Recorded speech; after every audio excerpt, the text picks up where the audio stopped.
پھر سیدنا صدیق اکبر کی پہلی وصول یابی وہ حضرت عثمان رضی اللہ تعالیٰ عنہ ہے. یعنی پہلے حضرت عثمان حضرت عمر فاروق سے پہلے اسلام لائے، لیکن یہ خلیفہ تیسرے نمبر کے ہو رہے ہیں. اس کی ایک وجہ تو وہ ہے جس کو دنیا حضرت سید شاہ اللہ بخاری کے اس جملے کے نام سے جانتی ہے کہ باقی صحابہ مرید تھے تو یہ آپ کی مراد تھے، کہ آپ نے ان کو اپنی دعاؤں میں مانگا تھا.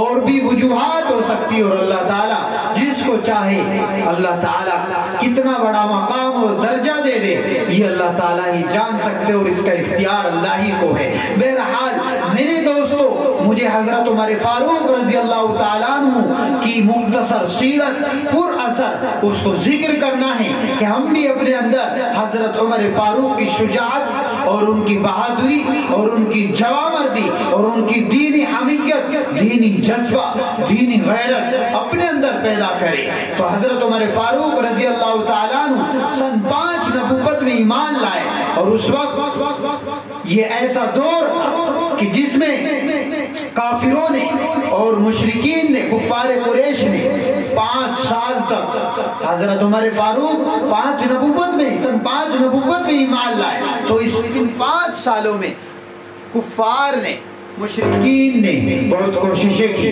کہ آپ کو دین سے ہٹائے، آپ کی اس دعوت و تبلیغ کو روکا جائے، آپ کو اس نئی مشن سے روکا جائے. چنانچہ انہوں نے ایک جماعت بنائی، اور ایک جماعت بنا کر اپنے بڑے سرداروں کی وہ حضور صلی اللہ علیہ وسلم کے چچا ابو طالب کے پاس پہنچے اور کہا کہ آپ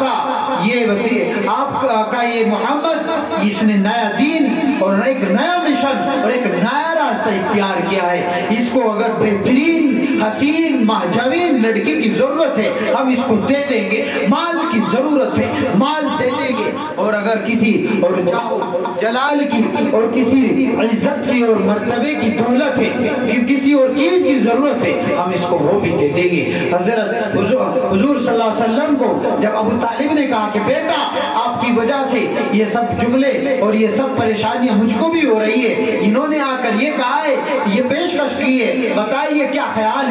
حضور صلی اللہ علیہ وسلم نے کہا لو وضع الشمس على يساري والقمر لو وضع الشمس على يميني والقمر على يساري على ان اترك هذا الامر ما تركته. کہ اگر یہ یہاں کے دولت کی اور یہاں کی عورتوں کی اور یہاں کے مرتبے کی بات کرتے، اگر یہ میرے ہاتھ میں سورج کو، دائیں ہاتھ میں سورج کو، بائیں ہاتھ میں چاند کو لا کر رکھے اور کہے کہ آپ اس دین کو چھوڑ دیں اس کے بدلے میں، تو میں نہیں چھوڑ سکتا، تب بھی نہیں چھوڑوں گا. یہ کیسی بھی پیشکش میرے سامنے کر لے، میں اس دین سے، اس مشن سے، اس دعوت و تبلیغ سے، اپنی نبوت کو پھیلانے سے اور اس کا اعلان کرنے سے نہیں روکوں گا. میرے دوستو، ان کفار نے، ان مشرکین نے شروع سے ہی، پہلے دن سے ہی انہوں نے دین کو اور مشن نبوت کو ختم کرنے کی اور اس تحریک کو کمزور کرنے کی کوششیں کی، طرح طرح کی.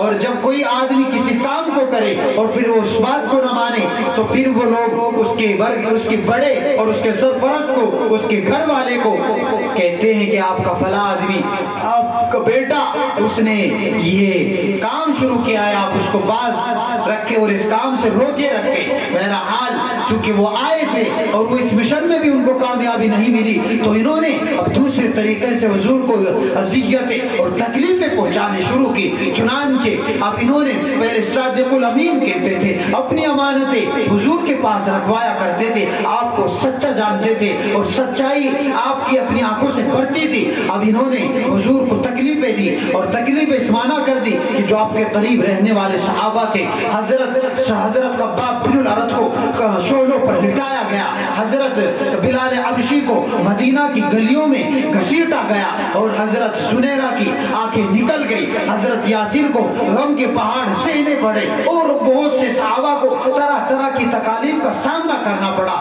چنانچہ اب انہوں نے جب انہوں نے سمجھا کہ یہ تو اس طریقے سے بھی اور صحابہ کو تکلیف دینے سے بھی یہ مشن اور حضور اپنے اس مشن سے نہیں باز آ رہے ہیں، اور یہ مشن، یہ نبوت، یہ کار دعوت و تبلیغ